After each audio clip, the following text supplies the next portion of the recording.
Did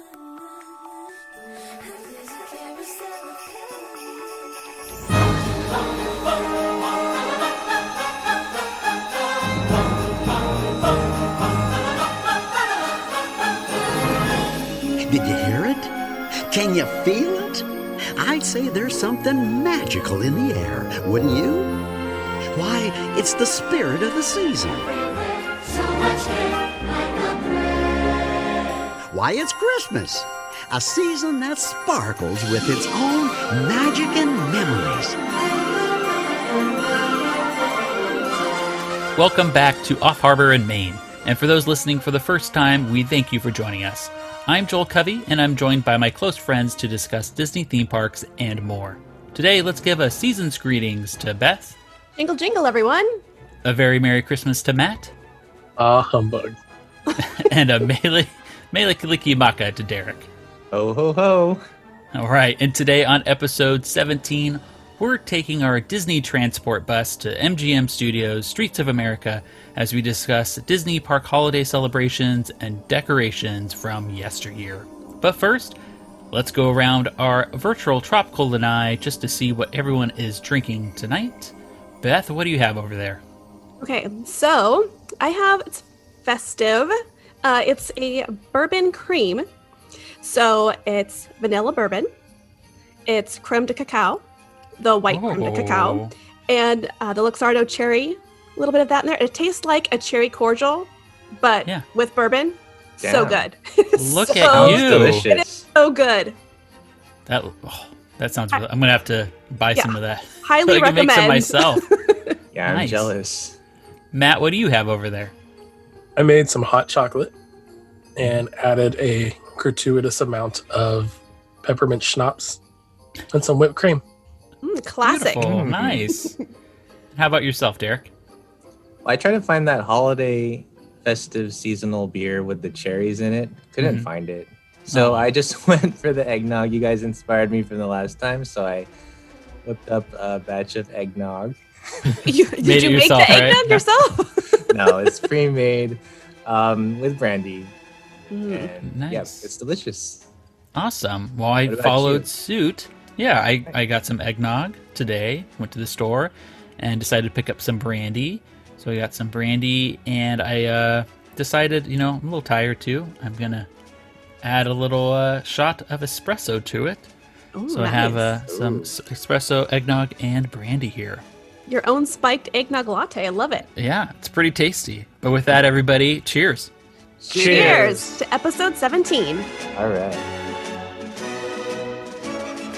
Well, guys, may not be in person, but at least we're still together today. Originally, we were actually supposed to be at Knott's Taste of Mary Farm, but unfortunately that was canceled through December 26th and will, I think, likely be canceled for the rest of the year, just because the current stay-at-home measures in California. And really, the retail can still be open, but all the food cannot be served, so they made the decision to go ahead and close or cancel the event. And they are actually doing a couple weekends of the Christmas Crafts Village from 11 a.m. to 8 p.m. on the weekends. Admission is free, and of course it'd be subject to some very limited capacity, and it's something they do every year. It's actually a really cool thing that they do, but I can only imagine what it's like there today. So we're staying clear, and I'm just glad that we're able to have a little podcast session together. Still got to get together, so not all is lost. Yeah. I'm still looking forward to. I like your idea, Joel, of having it in March. Hopefully they'll pick up on that idea. Yeah. Well, I think Six Continue it Flags, didn't they say they were doing a haunt event in January? Oh, that's right. I don't think it was ever confirmed.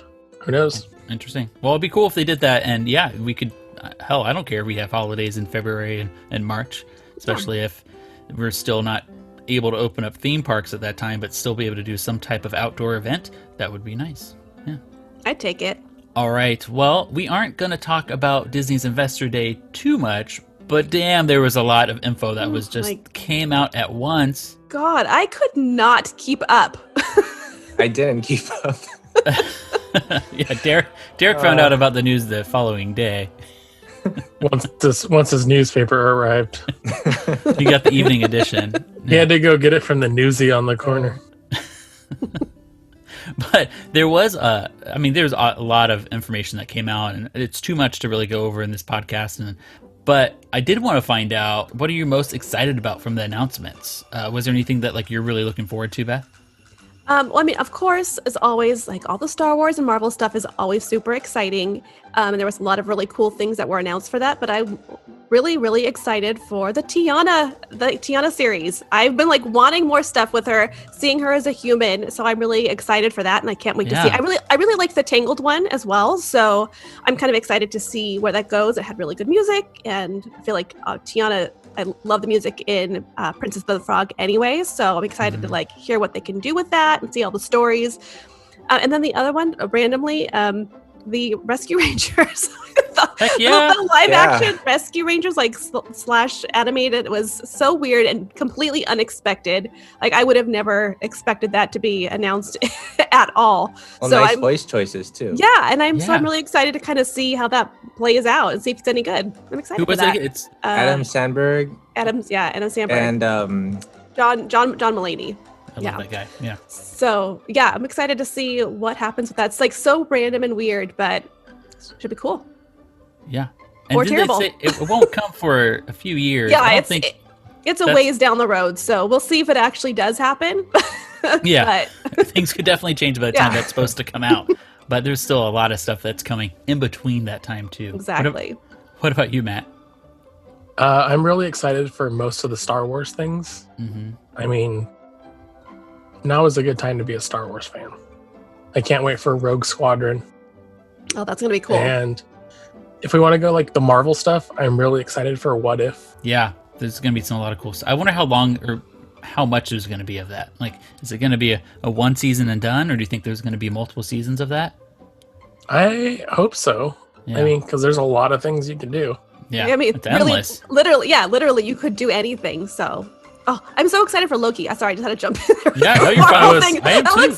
It looks so good. I was actually about to mention that next. Thank you for stealing my thunder. That's fine. Sorry, I got so excited when I was thinking about it. What are you excited about it, Matt? I love that it like picks up right where, Loki leaves in Endgame.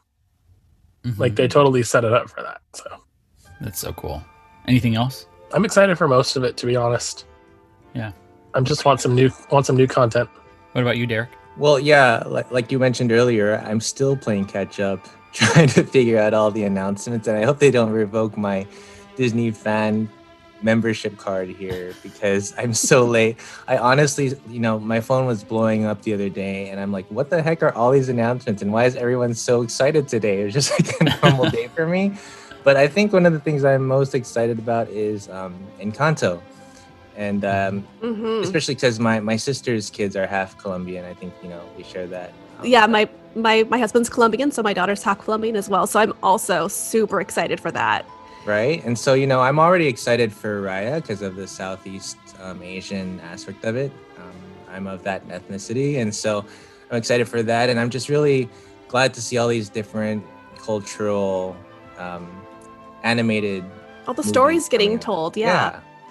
And the music sounds incredible. I was dancing along to that little preview and the colors. Yeah, the little trailer that they had, the music was so good and so beautiful. Did you know that they're making a Black Widow movie, Derick? I had to think about that for a second. I was like, wait, another one? Derick, did you hear about the series that follows Walt's frozen head? And he talks about all the things that he'd like to do differently at the parks. What? Yeah, it's coming. That would be awesome, actually. We could animated series. We could do that. Sure. That would be good. They should do like a late night Disney show with Walt's head. What, he does he interview people? Yes. That's a great idea. Well, I'm most excited about the Marvel stuff. There's a lot of stuff that's coming out that I'm looking forward to, and it's not that I'm most looking forward to Marvel stuff. It's the fact that I like that, for instance, we have WandaVision coming out in January 15th, The Falcon and the Winter Soldier comes out March 19th, and then Loki comes out May 2021. So we have basically back-to-back-to-back shows. So I'm just really excited about all the content that's coming out, more so than any specific thing. Just that there's so much to look forward to. And then there's, I mean, I know Black Widow has now been delayed an entire year from when it was originally supposed to come out. But right when Loki comes out, you have Black Widow that's supposed to be in theaters then. Even following that, they have a ton of movies coming out. They have What If coming in summer of 2021. They have the Ms. Marvel, first Muslim female superhero, which is coming in later in 2021, as well as the Hawkeye series in 2021 as well. So there's just so much. It's packed. Did you say Hot Guy series? Sure, What did you Derick. say? The Hawkeye. Oh, Hawkeye. I'm like, what? Wow. No, but I do agree with you, Joel. Like, I am really excited for all of the content. I was really worried this year that it was going to halt a lot of the production, and I'm glad to see that they're really doubling down on just all of what they're pushing through, and especially even with like Disney Plus and everything else. It's really an exciting time just to see them thriving in that aspect, at least. Yeah. And then honorable mention to Disenchanted, just because people have talked about wanting a sequel to Enchanted for so long, and now it's finally coming out. Yes, I almost forgot about that. Yeah, I am a little worried because the original premise was, at the time at least, pretty original, and I'm just concerned having a sequel to a movie like that, you lose that novelty from that first movie, and so it won't be as special in the sequel. But I know everybody loved I loved the first movie, and hopefully the sequel is just as good. I feel like Amy Adams can pull anything off, so Yeah, totally. It has to so be. I'm ready for it. Yeah. Awesome. Well, with that, I did want to go over a few corrections. We really wanted to say thanks to the people that have reached out to us to provide a few tidbits and some corrections in regards to our last show about the 1976 Disney TV special Christmas in Disneyland. I did want to say thanks to Stephen Y. We stated that Glenn Campbell sang through All America Sing scenes, but they actually skipped the Old West, which is the first segment. As he pointed out, the finale of that scene wasn't very rousing like the others.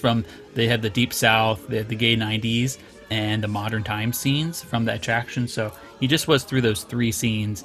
And we, or at least I, also felt that they reprogrammed some of the mouth movements to the animatronics. But, I mean, just so they could match the holiday songs. But I think we came to the conclusion that it was just matched up by some different shots of the animatronics singing at different times to help it match to the lyrics. Either way, they did a great job. Yeah, hats off to the editors for Yeah. figuring out how to do that. Yeah, Convinced me. especially when we found out how quickly this was kind of produced.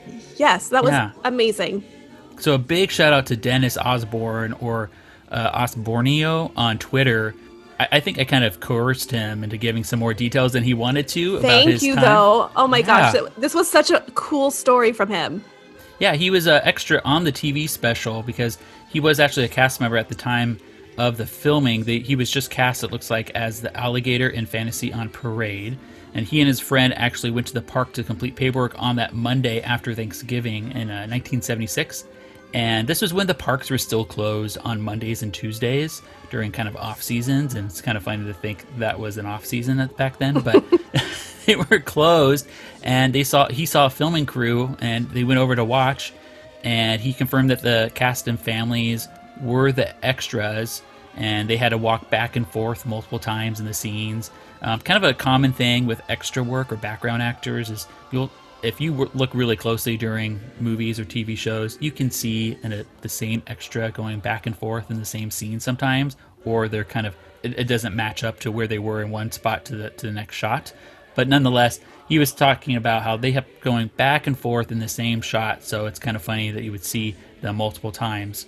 And then in the New Orleans Square segment, when they're riding on their fire truck to French Market, he pointed out that the cast there they had to do multiple takes, and I guess they were getting kind of fed up, and a lot of them started bailing early because I think some of them thought they were going to have some type of stardom or get their 15 seconds of fame from this and realized probably wasn't likely. So a lot of them started to bail early, and they came on the PA even at the end of the shoot just to remind everybody to return the next day. And he pointed out that himself he didn't return, and it sounded like a lot of people didn't return for the shoots, so they actually had to take a lot of people from the offices there to come out, just recruit those employees to come out and finish the shots. But I think the coolest part that he pointed out was that the candlelight processional shots and segment was actually filmed during a kind of a rehearsal right beforehand, and it was just a super quick turnaround. So to keep in mind, this was shot just after Thanksgiving. They filmed those scenes, and yet they were still able to edit this all together and have it out in time for a Christmas special, which is it was on the 6th of December is what it actually aired. So that's such a quick turnaround time with, with everything. So. Especially with, it seemed like they had to do a lot of editing to that TV special. So kudos to Dennis. I was gonna say, did the extras win the prize? Because they believe in the unbelievable. They didn't believe in the unbelievable. No, but thanks to Dennis, we really appreciate the little extra info of that shoot. That's really cool. So thank you so much.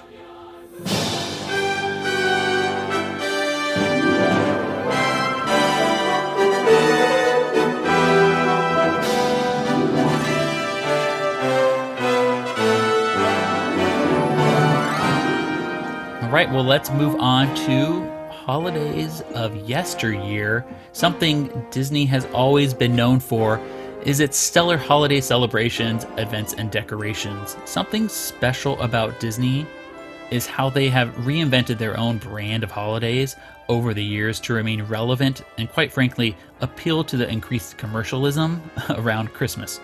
This isn't necessarily a bad thing, but you can definitely note a difference between your local amusement park's charm to kind of the glitz and classiness that Disney attempts in their parks today. But over the years, some of our favorite holiday events have come and gone, and some other possibly questionable offerings have thankfully gone the way of Yesterland. This is definitely not a comprehensive list by any sort, but here are some noteworthy mentions of holidays of yesteryear. And we didn't research a ton of these. This is more or less just us reminiscing of a lot of things from the past that we really liked, or maybe we missed out as well. And I know Beth found some really good gems, so I'm excited to hear about them. And we're not going to really go just by park. We're just kind of mix it up here and just go down kind of a list here. So something that I think we'll start off with, probably one of the biggest holiday offerings and something that a lot of people reminisce about, and definitely more, is the Osborne Lights from MGM Studios and Hollywood Studios, right? Did you guys see it? Did anyone here see it in person? I did. Got to see it twice, yeah. I never got to. Me neither. And you guys know I'm a huge Christmas fan, so I always wanted to see it, but I didn't make my first Christmas trip until last year, and it was clearly gone by then, so I missed it. I missed it, but I'm excited to hear about it. Yeah, well, this debuted in 1995, and these Christmas lights, it was kind of like the Christmas light mecca, and it was originally adorned MGM Studios Residential Street. And for those that don't know about Residential Street, it's part of the Backlot Tour, and during the tour, there was this segment where you took the tram through really a residential street, and it was just a backlot of these homes, of just the facades that you could often see on TV. A lot of famous locations were shot there, but it's really just to get the exterior shots of the homes in sitcoms and some other shows. But then later it was moved over to the Streets of America in MGM or Hollywood Studios back in 2004, when the park would make way for Lights, Motors, Action, Extreme Stunt Show. So they had to take up some of that area. And I think that was fine. I'm sure it was cool on Residential Street. I didn't get to see it there. I bet that was really neat to walk down an area that was typically closed for normal foot traffic to just your park goer. Mm-hmm. But I think it was pretty sweet along the Streets of America as well. So the origins began in 1986 for this one. It was when successful Arkansas businessman Jennings Osborne was asked by his then young daughter Allison, who I guess was named Breezy, to decorate. What a great nickname. Right? That's such a good curious. Name. So Breezy asked to decorate the family's Little Rock home for Christmas. Osborne and his wife Mitzi started with just over about 1,000 Christmas lights. Obviously, over the next several years, it was over the next 7 years, Osborne's display became much more elaborate and really intense. By 1993, thousands were visiting, which of course caused their neighbors to band together to get the county to force the Osbornes to reduce the display to be only 15 days a year.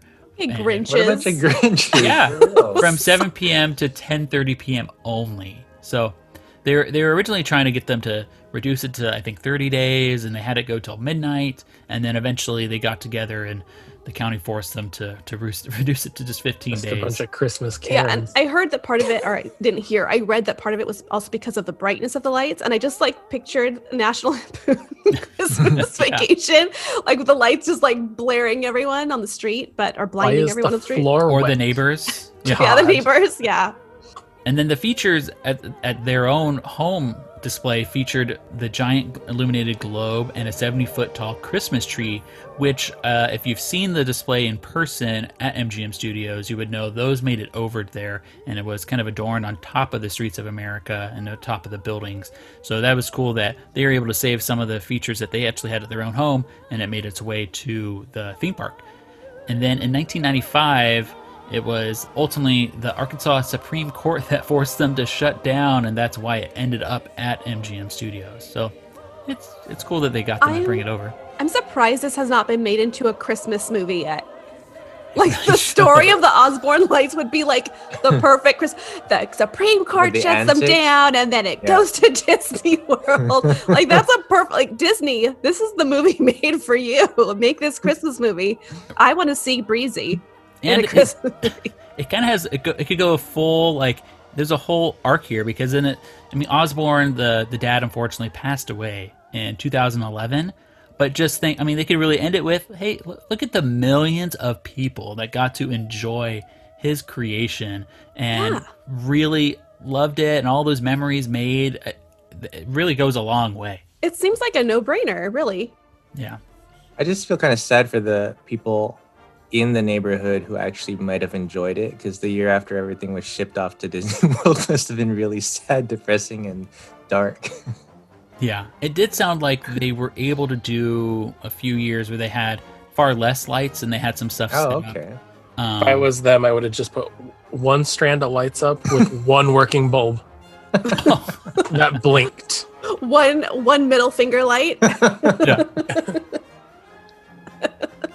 Well, the display did end in 2015 as the now Disney's Hollywood Studios ended up taking over that area for Galaxy's Edge. So I don't know.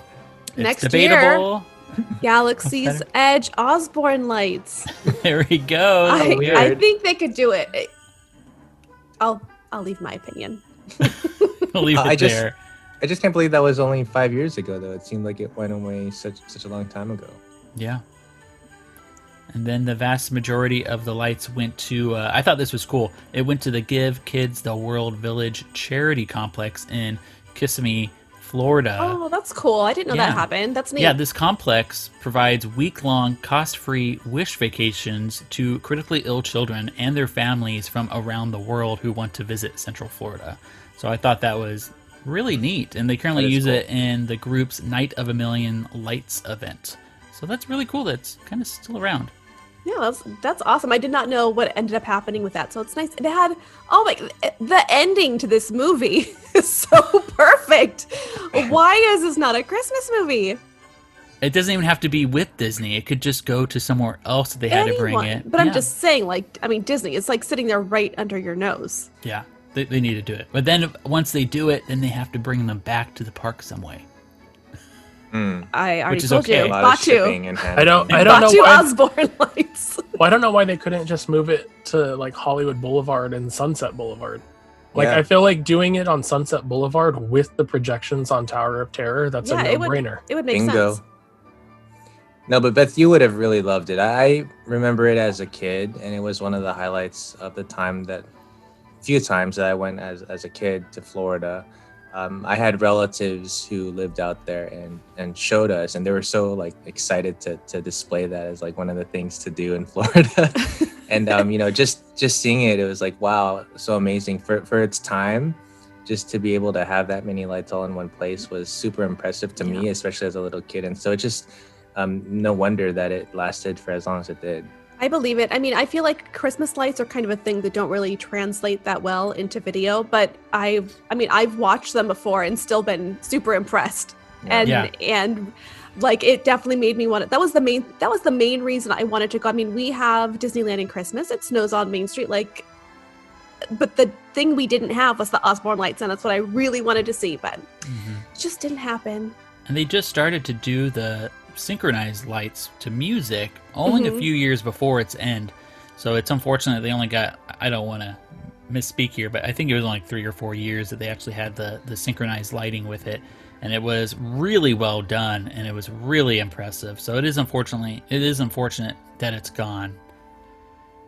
Hopefully we can get something like that in the future. A movie. Or a movie. To the theaters. Yes. It'll be announced in the next Investor Day. Yeah. Mark it on your calendar, Derick. Well, you guys want to go across the country real quick over to California Adventure to talk a little Santa's Beach Blast? Yes, let's talk about it. This was me and Matt's favorite. Did you happen to get the little tagline for it, Santa's Beach Blast? No. Santa's got palm trees, sand, games, music, and some very special Disney guests dropping by, so don't miss it. It sounds like what's the guy from SNL? Santa's Beach Blast. Stefan. Stefan. Yes, it sounds like Stefan. Santa's got palm trees, sand, games, music, and some very special guests. It's the hottest club in DCA. It was, though. It had good music. It was hip and edgy. Yeah, it definitely. You're like special guest. Was it like human presence? There was definitely some funny pieces to it, like kind of decor. They had the reindeer as lifeguards in bathing that suits. had boobs. Yeah, Oh, gosh. There were definitely breasts on those reindeer. definitely. They were wearing the one piece lifeguard. Like the like Baywatch? Baywatch. Yeah, like the Baywatch. They were in a lifeguard tower. But what a cool idea! Yeah, it was Really? pretty unique. Yes, Derick. They had the wave riders that were pulled in by the classic Woody car that they had bands always playing on the stage pulled by it in the past. They played there all the time. They had Groove 66 on the stage right there, and this was all in the Sunshine Plaza. Yeah. At the entrance, right in front of the hubcap. Remember they had the snowmen, like the sandmen that were Yes. It was kind of like Mr. Potato Head, where you could stick the pieces in, like to make your own snowman. That was really cool. And the best Santa. Santa was on vacation. Santa was on vacation. He was wearing his Hawaiian shirt, red shorts. his red board shorts. Matt and I have a picture with him, and it was the best. Yeah, Didn't they also make sandcastles? Or am I tripping? There probably were. I think they did. I think they had sandcastles That's there a too. highlight thing, right? Yeah. Maybe not the first year, but I think you're right. And then there were a few locations for Santa in California Adventure. So we later had them in the Elias & Co. Once Buena Vista Street opened. They were in there, right? Mm-hmm. And then we had Santa in that large chair made out of big branches, which I think originated from Pooh Corner, and they brought it over to DCA or vice versa. This was like that giant plaid chair where you had like Santa in his more like rustic outfit. Is that the one that was in front of Grizzly, like in front of the waterfall? Yes. So it was along the performance corridor side of the Grizzly Peak waterfall, and I thought that was just kind of cool how they kept having different takes on what Santa would be like in these areas, not just your traditional Santa. Well, I was gonna say I really enjoyed the Elias & Co. version because it was just classic, department store Santa. Yeah. And just the whole vibe in there really made me feel like you were gonna go visit him like you would in a department store or Yeah. a mall. It fit the area. Yeah. If only they had the big slide and the elves like in the Christmas store. God, that would be great, wouldn't it? Push him down with his Just foot. Take him down with his foot. Ho, ho, ho. And then, of course, the other really cool spot to see Santa was at Big Thunder Ranch, right? Yes. When they had the really cool, like, wood cabin, like the log cabin there that Oh, you could yeah. see Santa and Mrs. Claus, and you could meet all the reindeer at Santa's Reindeer Roundup. Mm-hmm. It was such a cool area to see the reindeer and to like kind of get close to them. They kind of kept you back because they, they're reindeer. They're not really like pet me animals. But I would read this thing when I was like looking at this up, and it was talking also about how oftentimes at the same time they had the presidentially pardoned turkeys that were there at the same area. And they were saying that usually turkeys that are bred to become your Thanksgiving dinner don't last very long living just because of the diet that they're fed. But that Disney had come up with this whole high fiber diet to feed them that kept them living. And at the time that this article had been written, there were 3 presidentially pardoned turkeys that were still alive living at Disneyland, happily living living their life. turkeys. Yeah. Back in their little patch of heaven. The little patch of heaven. What they But used that to was call such it. a cool area. Like, I mean, when it wasn't Christmas time, you had the goats that were there, but they really just decorated that whole area and made it feel so cozy and so inviting. It felt like Christmas. Like the second you walked back there was lots of plaids and jingle bells, and the Santa there was especially jolly. It was really good.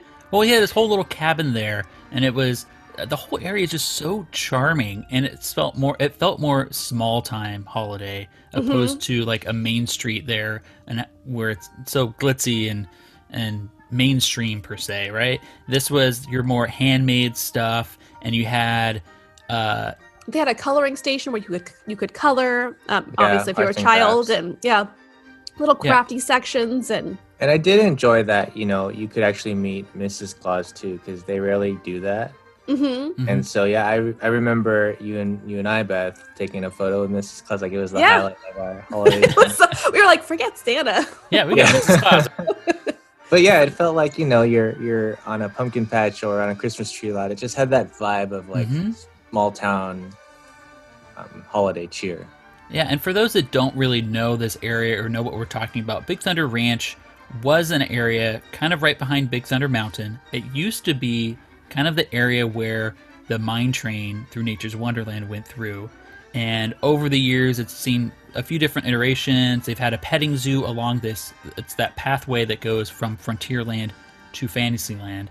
And so during this, before Galaxy's Edge was there was a petting zoo along that little walkway. And then later it moved to this area called the Little Patch of Heaven, which is just across the walkway there. And they had the Festival of Fools, which was a Hunchback of Notre Dame show. It was really long. It was like a 27-minute, 30-minute production that was done in this big festival arena back there. It was amazing. Yeah, that was back in like 95 and 96. I was gonna say, wasn't Little Patch of Heaven? Isn't that from that movie? Wasn't that It's from Home on the Range. Home on the Range. Yes. Don't talk to me about this. So that's where Little Patch of Heaven came from. It Who did I see it with? Derick and Joel? possibly. I don't remember where I saw that. So I've I- never seen it. Well, don't. I think we regretted Save it. yourself. Save yourself. We saw it at Downtown Disney, I think. Right. Mm. Yeah. It was definitely Derick was there. I'm pretty sure Joel was there, and I'm sorry. You were. We knew it was going to be bad when we went. We just had But to- no one could know it was going to be that bad. Oh, Okay. Let's just forget it even happened. And then they used that area kind of as a corporate event center. And for a long time, there was this barbecue area that sat empty for a long time. That reopened. It was really cool towards the end because they utilized the barbecue section and the festival arena area. And they just made like a really large kind of Christmas event spot. And they used it Yeah. for some other celebrations. I think but it was called Jingle Jingle. Yeah. On the stage, they had like a show called Jingle Jingle, I think. Also, They that was had a the fiddle delicious. player. Yeah, the fiddle player, and they had like a couple that danced and sang together, and like a whole little show. It was also very good barbecue when it existed as a barbecue Yeah. restaurant. I don't think I That's ever one of ate there. Really? Oh, I ate there like multiple looked times. delicious. Really? I ate there with That's Jen amazing. and Kevin. We had Oh. there when Riley was just a little baby. Aw. And I ate there with my bosses once. We took a business meeting there because they were both Disney fans. So shout out to Jerry. Remember, I wasn't a huge barbecue person. So now I'm kind of sad though that I never went. Yeah. Me too. But it was one of those areas that was just so unlike anywhere else in the park, at least anymore. And it was nice to have that area of just, it was very calm. Usually you go in there, walk around, quiet. There was nothing you really had to wait in lines for per se, unless you're waiting for Santa. But it was just a nice little area to kind of relax. And it's kind of sad that they had to remove it. I think it's smart that they removed it and put Galaxy's Edge in, kind of the entrance is in that area. So they had to remove it, and it's probably better without it. However, I do think Disneyland really needs an area like that again, and hopefully they can find some way to have an offering like that in the future. Okay, Well, where are we going next? Let's go back on over to Epcot. Let's talk about Lights of Winter at Epcot. This was an Italian-inspired holiday display which started in 1994 and then ended in 2008. So, did any of you experience the Lights of Winter? I haven't. Nope. I never knew this existed. What about you, Beth? No, I never saw it. My first winter trip around the holiday season was last year, so I never saw it. I'm excited to hear about it. Well, it wasn't spectacular, this huge event or anything, but it was like these archways that went from World Showcase or from Future World to World Showcase along that long main center pathway. And really it was ornate and simple, but what was nice is that it was just beautiful Christmas lights on these archways. I don't really know how to describe it much better than that, but of course they had music to it. It really helped, especially when they had the Christmas tree just past it. So when you were walking down the archways, you had the Christmas tree at the end, and it was just gorgeous. And it was kind of silly that Thomas Smith on the official Disney blog, he tweeted, "Yes, the Lights of Winter canopy has been enjoyed for years, but the technology to operate the lights is obsolete, prompting for us to retire the lights and find a new experience." How are lights obsolete? I get that they were probably old lights, not LED, and Just plug them in. yeah, I get they had to maybe update them to make the LED. I don't know. It just seems like a cop-out, and it was really sad that it went away because there was really no reason for it to not continue there. It didn't seem like that much effort to add it. Maybe I'm completely wrong, but it was a really nice little thing they had in Epcot for 14 years or so there, and it's kind of sad that's gone because it just built a lot more Christmas flair to the park. Well, did they end up finding a new experience, or are they still looking? Nope, no new experience. What? Nothing really took. You're took its getting mad at place. Chewie. Yeah. Well, another thing that was at Walt Disney World and Disneyland is the Country Bear Christmas Special. Yes. And What was it called? The Country Bear. it was called the Country Bear Christmas Special. Oh, okay. I thought it had. It was so simple. It was so simple. And then in Disneyland, it was removed in 2001, the actual attraction. So the last time that the Christmas special was performed was 2000. And then in Magic Kingdom, it was 2005. I guess they just decided it was too expensive to keep on doing. And of course, it still happens in Tokyo. And I don't know why. Like, it feels like such an easy overlay to me. I mean, obviously, I'm not an Imagineer. I'm not a pencil pusher. I don't know the numbers, but like it seems like so easy to just keep on doing at Walt Disney World. But yeah. It was sad that it stopped there, and I was hoping that was just for a couple years that they decided to, we're not going to spend any money on this right now. But I feel like it's a people eater, and it seems like a lot of people enjoyed it, and especially for the holidays. So they still have the Country Bears there. There's no reason for them to not do that in the future. So It can come back. You can do it, Disney. You can do it. They can even advertise it. Yeah, they're back. Yeah, I mean, seriously, like banking on people's memories and nostalgia is huge for Disney. You can do it. You can make the money. Just bring it back. Yeah. Well, since we're still in Florida, and we're in Magic Kingdom, let's just talk about Holiday Wishes real quick.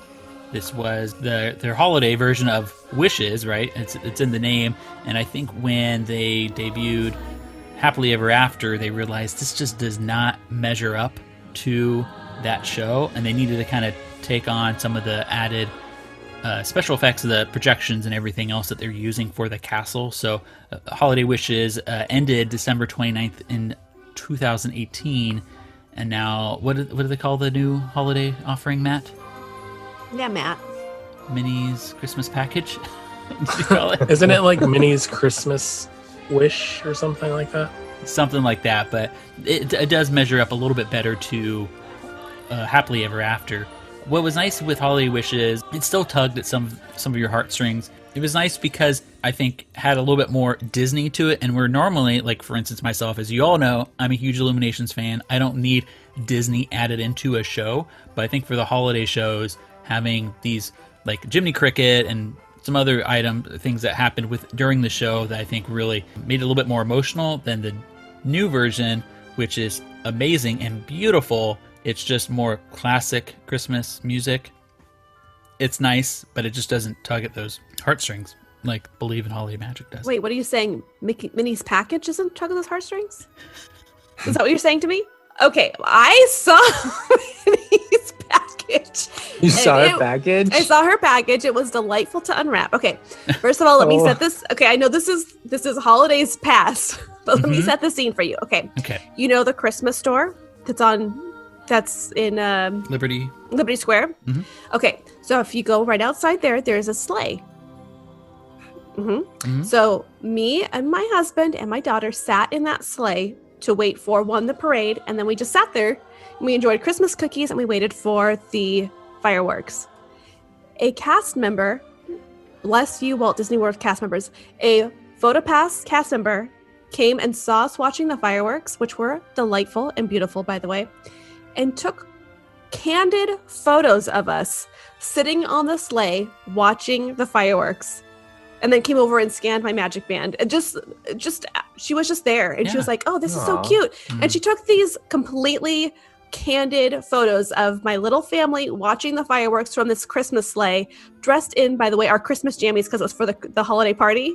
Yeah. It was so cute. Nice. That's awesome. It was like, honestly, it was it was like the highlight of that trip, just to like have those little candid photos of us just watching the fireworks. Yeah, I'm not saying it's not a good show. So this was during the holiday party, correct? Yes, because they only show them at the holiday party, and that's a big thing to point out. Holiday Wishes started off as being offered just to normal commoners offerings. Normal offering, yeah, your normal seasonal offerings. Right, and later on they started doing having these Christmas or holiday events be a little bit more popular, and then they added Holiday Wishes to that event, and therefore you couldn't see the holiday fireworks unless it was you were going to these hard ticket events, or if you were going like right around Christmas, they ended up showing them to the normal park goers. And it is really cool because it makes sense because these are special fireworks, and they have the fireworks in the round, which I thought it's really cool. And they still do it, I think, and I'm sure they'll do it when it returns. And it's nice that you can even watch it from across Seven Seas Lagoon, from the Polynesian. They pump out the music, and you can. And Matt, Derick, and I, and Braden, we watched it from over there without Beth. And I had my own special time. Let me just say, watching that fireworks show from on top of the Contemporary is probably still like the highlight of like most of my trips to Disney World. Like that was really one nice. of the greatest That things. was pretty special. we were also buzzing. Yes. Yes. Yeah, it made So I it think extra that helped. special. I do have to say that when I planned my trip to Disney World for the Christmas season, I was kind of bummed that I had to buy a Christmas party ticket to see all of the Christmas events. Exactly. But I mean, they got me, and I did it. It was a lot of fun. So At I least you got a photo out of it. yeah, we had a really good time. My kid loved dancing with the reindeer, but it kind of bummed me that I had to buy that hard ticket to get all of the stuff. And you have to get it early because they do sell out. Yeah, you Right. gotta, like, I was kind of debating, and I was like, I have to just do it. Let's go back to California Adventure. A lot of flying. I just wanted to give a shout out to the California letters with their candy cane overlay and the characters there decorating it. I totally forgot about that. Oh, yeah. Goofy Yeah. and Mickey out there. Goofy and Mickey, yep. Mhm. Goofy on the sea. I think Mickey on the sea, and I think Goofy was on the a-hole. I don't know. He had the lights. He had the lights, and Mickey had the ribbon. And I That mean, was really nice. I know why they took the letters out, but I liked the letters. Like, I loved the letters. It was such a good way to tell people where to meet you. Yeah, I had nothing against the letters. Yeah. I mean, I get why they're gone too, and I think you could still have them work on property and still be able to have the entrance still look good.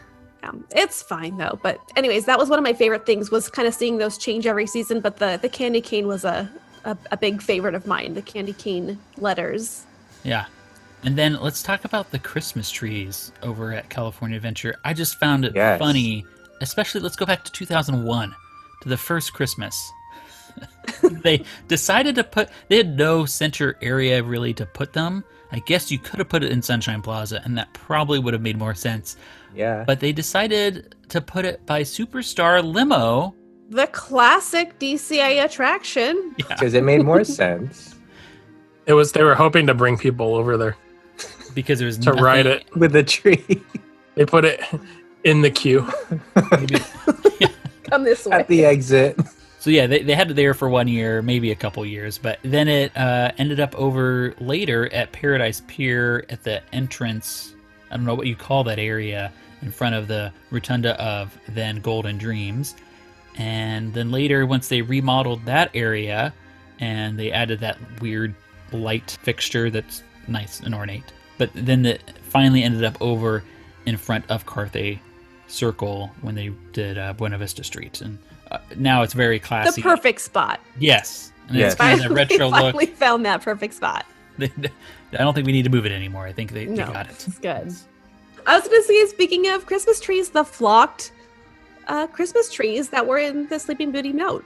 Yes. You know, I don't think a lot of people remember those. It was not, I mean, I looked it up. I cannot believe that was ended in 2007. I thought it was so much longer ago. It feels like longer ago, but it stayed until 2007. Don't remember them. Not in the Sleeping Beauty moat. Yeah, around Sleeping Beauty. Well, yeah, around, but I mean, because they had Christmas trees in the moat that were tied down to like cement blocks you could see forever in the moat, and then they still had flock trees like in Town Square and then around Sleeping Beauty the castle. Mm-hmm.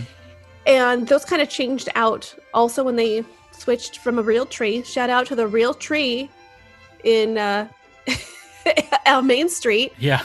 Back when they had the big ties to hold it down.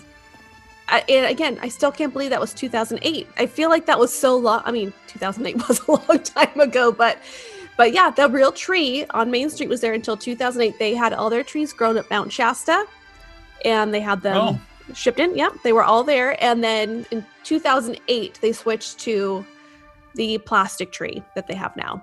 It is a beautiful tree. It still looks good. It is a nice tree, but I mean, the smell on Main Street from the real tree was classic. I mean, the reason they did it was to be more green, because they can reuse a plastic tree, you know, for years and years and years. So it makes sense. But even though I have a plastic tree this year, the real tree is my favorite. And I remember working on Main Street when they had the real tree, and it smelled so good. My Christmas tree's already dead. Oh no! What? Did you forget to water it? No, it's been watered. It never sucked up any tree or any water. That's your problem. Yeah. Stop putting trees. Didn't have enough tree in there. But I think the guy that we bought it from, I don't think he cut off the bottom of it. Oh, it that wrong. sucks. I should have watched him. He cut off some of the branches for me. I asked him to, but I don't think he shaved off the bottom of it, so it didn't pick up any water, and it is ready to be taken out already. No, that's a bummer. You can spray paint it green. Yeah, it looks great at night. At night, it's fine. No one can tell. That's all you need. Just don't touch it, because it will crumble. Fire hazard. Yeah. Well, while we're also in DCA, we'll go over to Flick's Fun Fair, because those are some fun decorations. I'm sure many of you remember those with the oversized light bulbs that were strung across the Christmas lights, and then the oversized ornaments. The cute little Santa hat on Flick, the entrance. These were cute, and I thought it was a nice little addition that they did and fit the theming really well. It was good. Giant Christmas lights. Yeah, the Christmas lights and the big bulbs. Yeah. But speaking of Santa hats, I completely forgot until I was researching this. The Santa hat on the water tower at DCA. Yeah. I forgot that they even did that, but it was so cute. That was the best part. I forgot until I was like looking up old vintage quote unquote from DCA. And I was like, oh, I forgot that happened. Yeah, that was really nice. They did that at Hollywood Studios as well. And now those well, they removed the Eiffel Tower from Hollywood Studios, but the one over at DCA, I think people forget that was even there. at this Yeah. point. I forget that water tower even exists. Yeah, they Yeah, like nothing. it's so far in the back of nothing. Mm-hmm. Yeah. And then, of course, you cannot forget the wreath and garland that appeared on the Golden Gate Bridge at Yes. the entrance to DCA. Speaking of the garland, what about even this is really pulling deep now, but what about the garland that went around Golden Dreams in the San Francisco street? Do you remember how like big and gold that was? And they had the lights that went across the Rotunda Dome over at Golden Dreams, that which was Yes. really cool. The netting. Yeah, it was really That was nice, cool. and it was very elaborate. I thought just for what it It was at was. the time. It was beautiful. And then let's go into Matt's favorite, or at least favorite, Ooh. Winter Matt's- Dreams, the second edition. Okay, let me just say, Mm. when Winter Dreams debuted its first year, that was quite possibly one of the most perfect Disney shows they've ever done. And Agreed. what was it? Yeah, where is it? Yeah, so it was the first time that they had used the World of Color platform for a Christmas show. Mhm. It had like an original theme song. It was a tie-in because at the time Frozen hadn't been announced yet, or it had been announced but it hadn't been released. So they said that it was going to be hosted by some snowman named Olaf. We're like, who the hell is Olaf? So to me, it was just weird having him in there. I didn't hate him, but I hated him. It I was- loathed him. when I first thought saw him. I was going I to didn't hate mind him. Frozen because of Olaf, and then I ended up. Oh, I love Olaf now. But Yeah. because of it, I and thought then- like I would hate it. like it just had like, lots of just really good Christmas scenes, all sort. It was just good. And that was also the year that they debuted the lights, like on California Screamin'. Mhm. So you had like, you didn't know they were there till the very end, and all of a sudden, oh, they all turned on. You're like, oh my god, like I didn't even know that was a thing.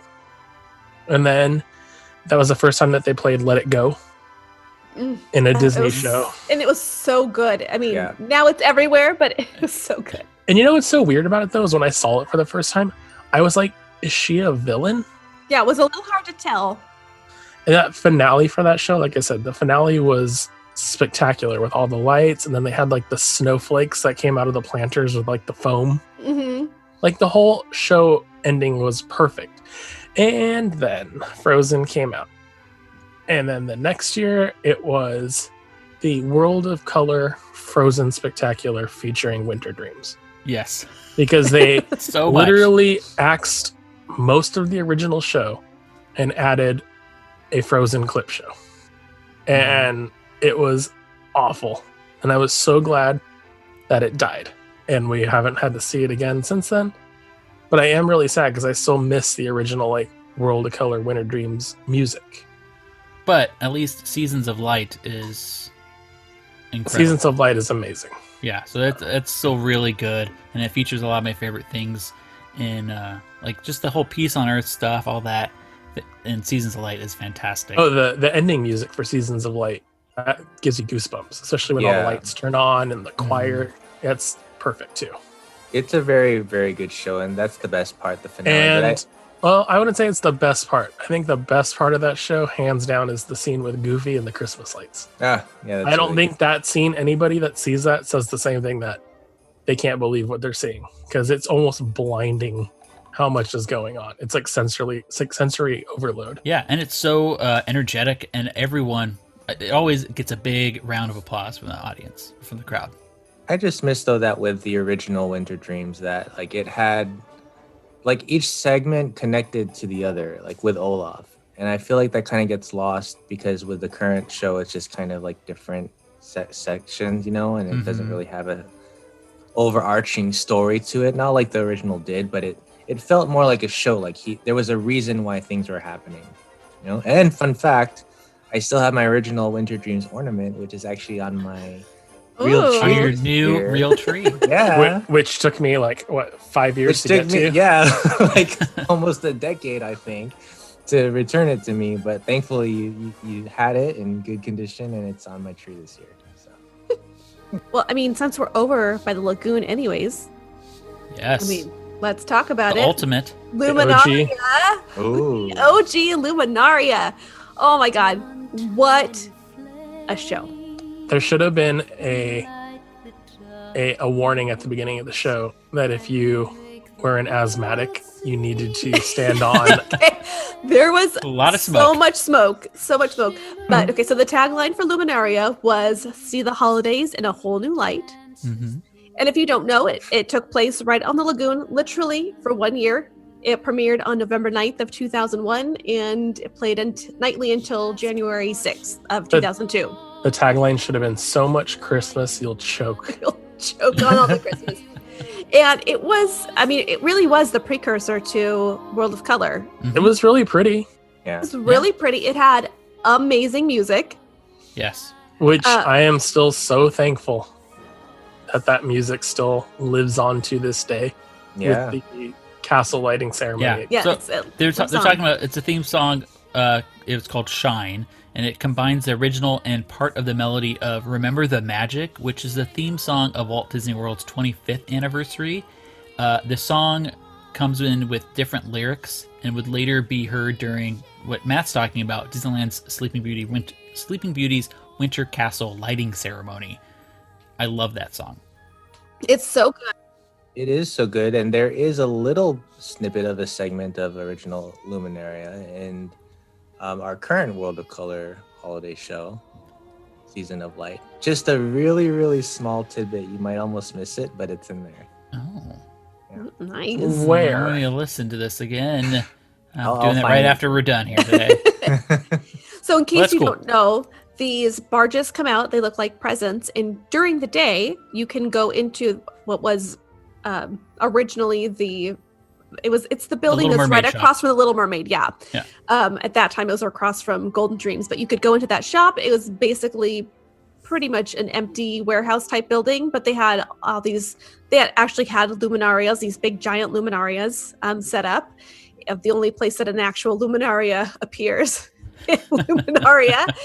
But then you would go and you or your kids or whomever could create these cards, and then you could take them home. But before you left, the cast member would digitally scan the card, and then those cards would appear in the Luminaria show that would lift up from these barges, these big screens, and all these cards that guests throughout the day had created would show up on these screens. And there was pyro and amazing music, and then at the end, culminating in this big 60-foot giant quote unquote tree would rise from, looked like it was rising from the lagoon with low rise pyrotechnics. And it was a really cool one-time show. It had this really lukewarm reception, but I really liked it. Yeah. Glad they it was, tried. I think even today, if they played the same show with the same audio and maybe beef up the actual presentation, but if they had the same score or soundtrack, I think it would still be successful today. It was very touching and very heartfelt, and I think it was a fantastic show for the first year of DCA's operation. It really was. Yeah. Did you guys ever have a card in it? I did. No. You did? I'm basically Lucky. famous. You know what's really cool and kind of crazy? Both you, Beth, and myself both didn't live here. I know. That was going on, yet we still were able to see that show. So you're really man, hardcore nerds right here. Yeah. We Right. basically lived here. Oh, I mean, I literally worked for an airline just so I could fly to Disneyland whenever I wanted. That was my main goal, working for an airline.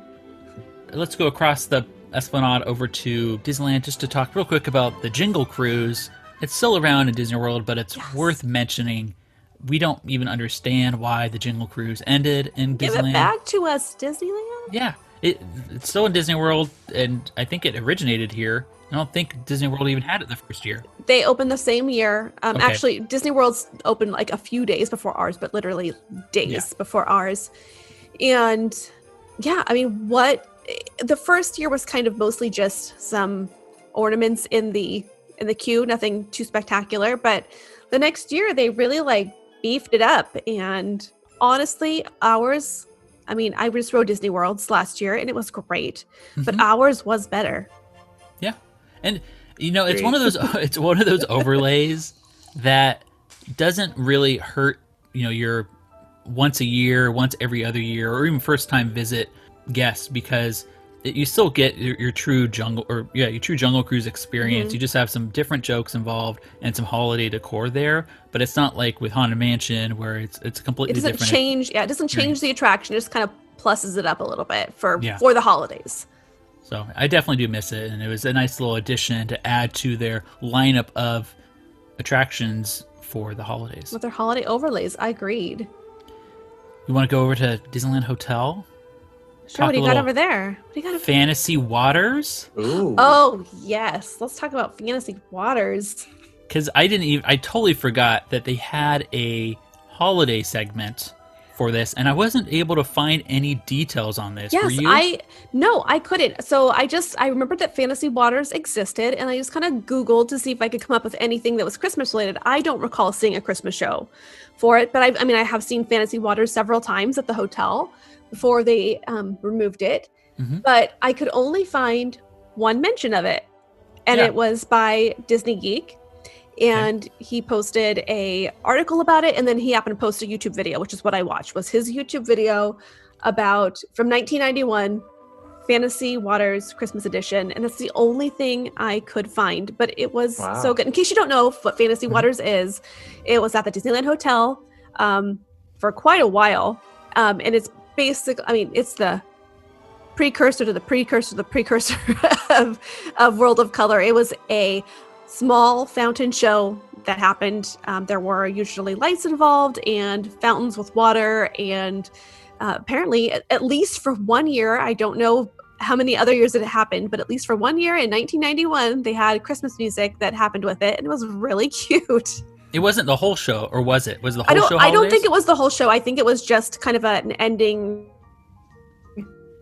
bit to the show. Got it. I never saw Fantasy Waters. Oh, Never? Oh, I did. Ever. It was a I'm pretty sure. destination. I'm pretty sure me, Joel, and Derek saw it together. At least Oh. at one point, we had to have. Definitely at the little gazebo. Mhm. I love that little spot out there. So I good. used to watch it from there all the time, and especially towards the ending of Fantasy Waters, it was not that heavily watched, so it was easy to just go over there, and it's kind of like a surprise. Oh, surprise! This No, is it's like- happening. Yeah. Oh, this is here. But Fantasy Waters has a very storied history, and I think it's worthy of its own show, just because it goes back so far, and it didn't actually originate at Disneyland Hotel. It originated from the company that basically put it on. It's a third party that originally installed it for a permanent installation over at Disneyland Hotel. It was originally called Dancing Waters, and it was installed in 1970, and it went to 1991 until they changed it to Fantasy Waters. But it has a storied history even before it went to Disneyland Hotel, all across the world, different areas in Los Angeles. I think it was at one of the World's Fairs, so there's a lot to discuss about it, but it is kind of sad that it had to be removed. It didn't make sense for it to still be there, as it lasted until 2007 as California Adventure started to prep for World of Color, and then unfortunately they remodeled and got rid of the waterfalls there, which we still mourn over at Disneyland Hotel. Rest in peace, waterfalls. Yeah, and now the DVC location is going to be built kind of in that area, and if you saw it last year, the wall and the stage area, kind of where the performance was still there. It just was covered over in ivy, and they removed all references to the show, and they had just grass out front instead of they had a little small, not amphitheater, but like a little ramp down so you could have good views of the water effects. It's just sad that it had to be removed. Beth, did you have some other random things that you wanted to discuss? Yeah, I did. Okay, so first of all, I know this was not a required viewing for this episode, but I took it upon myself to watch Holiday Time at Disneyland 1962. And the reason being is because they featured the Christmas parade at that time.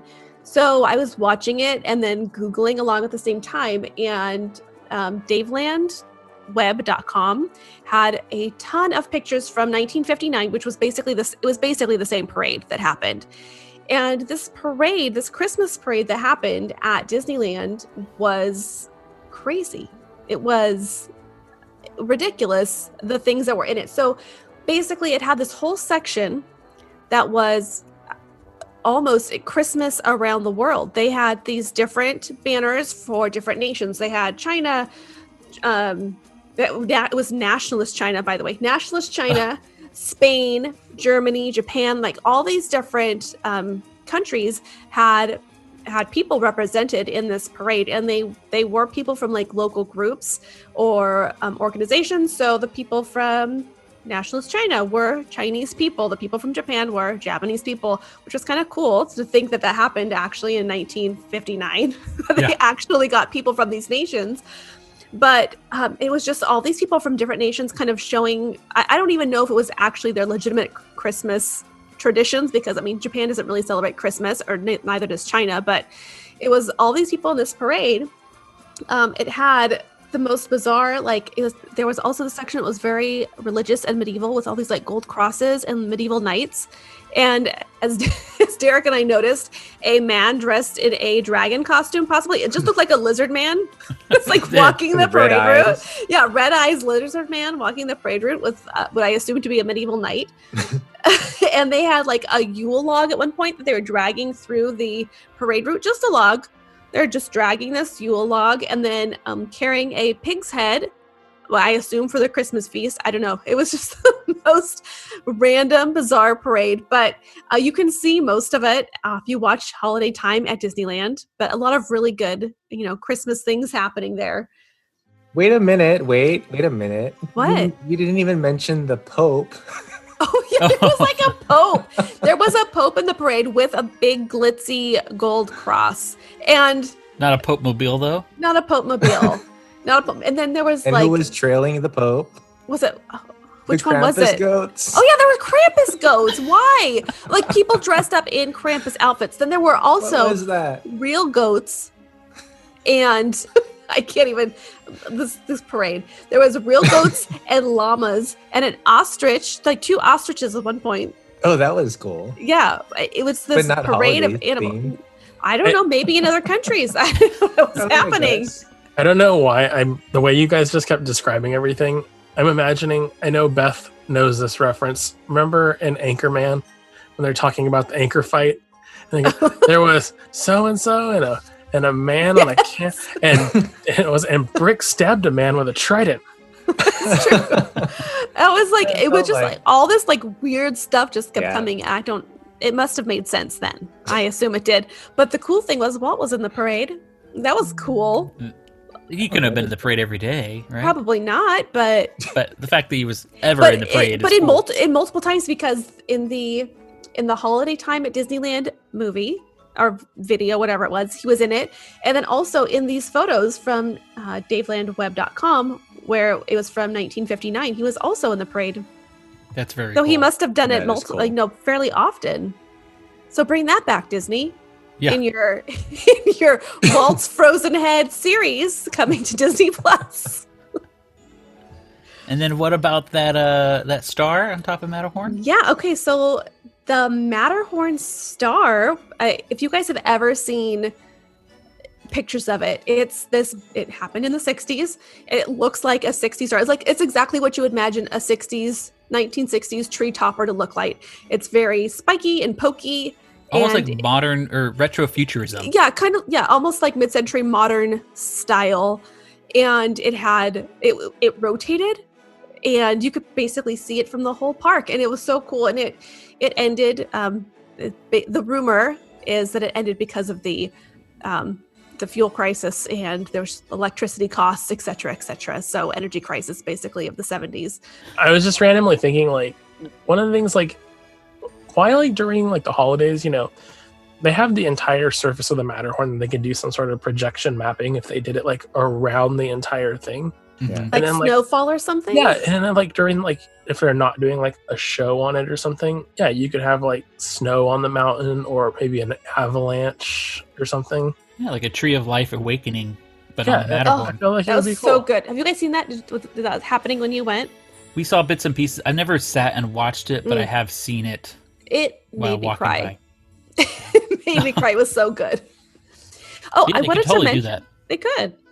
I wanted to mention something actually that was kind of a correction from our last episode, but I remember we were talking about candlelight and kind of how we thought maybe it happened from the first year that Disneyland. It actually did not happen the first year. The beginning of candlelight was the Christmas Bowl at Magnolia Park. There was the gazebo that was at Magnolia Park, And they had carolers there and a choir there, and it just kind of grew bigger and bigger. They eventually kind of moved it over to Plaza Gardens, but it became so big that they eventually had candlelight, which was the first candlelight was in 1958. Got it. But they had something similar the opening year? It was called the Christmas Bowl, and so it was at the gazebo that was at Magnolia Park. So they kind of just had choirs. They just kind of like had stuff there during Christmas time. Well, was the choir doing a processional with candles in hand? No, it was okay. not. Okay. No, they were just kind of there performing. Like, find a way that no, right. No, but they just kind of kept on growing it bigger and bigger every year. So they eventually had to move it to Plaza Gardens and then kind of have overflow at the Magnolia Park gazebo, and they just kept on getting bigger and bigger and bigger, and that's why they eventually just kind of went with the candlelight processional, just kind of took over the whole main street. Got it. And did you have anything else? Oh, the one other thing I was going to mention, which I never saw, I was just watching a Yesteryear World video about past Christmas things that had happened, and there was the teeniest Christmas overlay in Star Tours. Did you guys know this? It happened in 2 years, 96 and 97. And it literally was just R2-D2 and C-3PO wearing Christmas hats. But that happened 2 years. It's just them. Wait, what year was it? Thing. 1996 and 97. Oh, okay. When did that holiday special air? Back in like the 80s? Oh, yeah. Way back in the 80s, yeah. Yeah. That's funny. Oh, yeah. One more thing. I just wanted to give a shout out to the old lady, quote unquote, old lady narrator voice in Believe in Holiday Magic. She voiced it from 2000 to 2006. I have no idea who she is, although I keep on trying to find out. Anyways, she was my grandma. Oh my God. She might as well have been. She was perfect. she was so good. Does your heart hold the magic of the holidays? Is it filled with warm memories just waiting to be discovered again? Well, now is the time to open your heart. Believe in that magic. And remember those treasured moments. Oh, they're still there, deep within you, waiting to touch you once more. So come along as the magic of the season leads the way.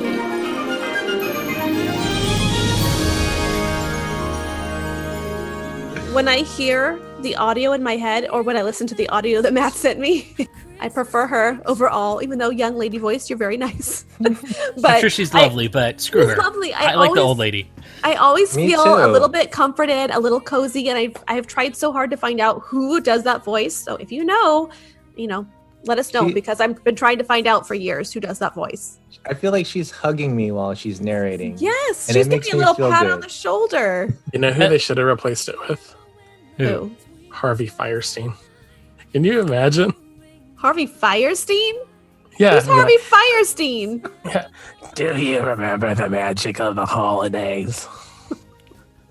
He was the guy that played the mom in like the original Hairspray. Yeah.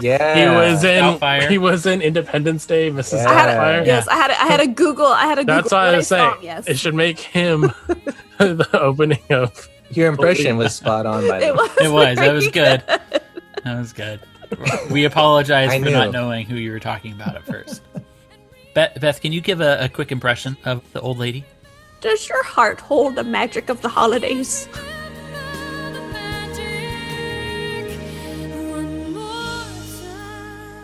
Let's round it off with Illuminations Reflections of Earth, the holiday tag that they had every year, basically.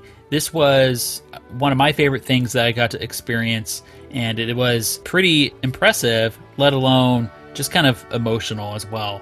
But this began with a female voice saying, "And now, at this special time, as we embrace the promise of a new year, we would like to share one final message." And this leads into kids singing Peace on Earth across the World Showcase Lagoon.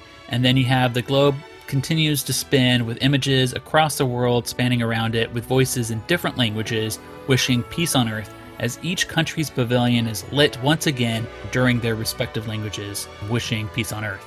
So this was already really cool to see, and I think kind of unexpected for those that were going to watch Illuminations for that evening, because it was just kind of this holiday tag. So you get the whole Illuminations presentation, and then you get this added piece at the end. But this is when you cue Walter Cronkite, who was later replaced by Mary Thompson Hunt, whose voice has been heard all over Walt Disney World in the past. Mary was a performer at the Comedy Warehouse and also voiced the original pre-show announcements for Reflections of Earth. But it was ultimately Cronkite's speech that left such an impact. During this glorious time of year, there is one message that rings out around the world in every language. Peace on earth, goodwill to men, is a wish to hold in our hearts throughout each passing year. A gift of immeasurable value. A treasure to be handed down with care from generation to generation.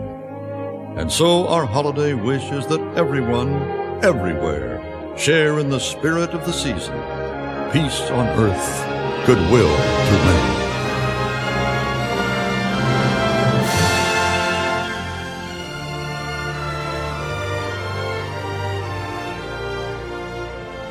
All right, everybody. Well, thanks for talking past holidays with me on today's episode. Thanks for letting me. Yeah, I hope everyone enjoyed us reminiscing of the past as we often do, but we do hold a lot of memories from these past holidays and different events from Disney theme parks. So until our next happy hour, when you aren't able to join us off Harbor in Maine, you can find us on Twitter and Instagram. It's simply @OffHarbor, and you can find our personal handles under the show notes.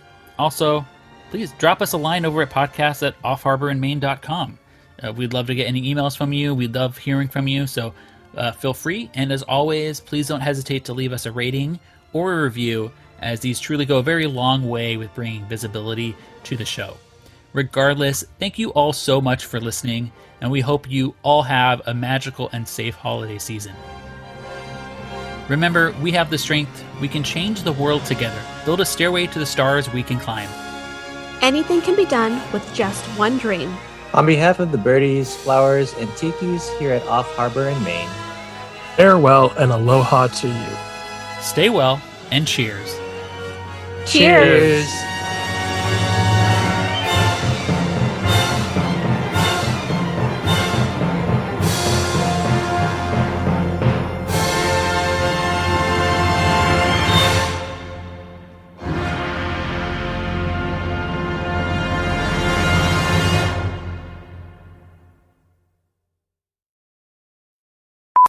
Did you know that they're making a Black Widow movie, Derick? I had to think about that for a second. I was like, wait, another one? So great. What the? I am so great. Really? It's not me. Look who's laughing. It's all his fault. Did Matt text you to do that? No. Oh my gosh. If I die tonight, it's all your fault. You We'll hear me? protect you. We'll come. Well, you just text us. We'll drive over. See?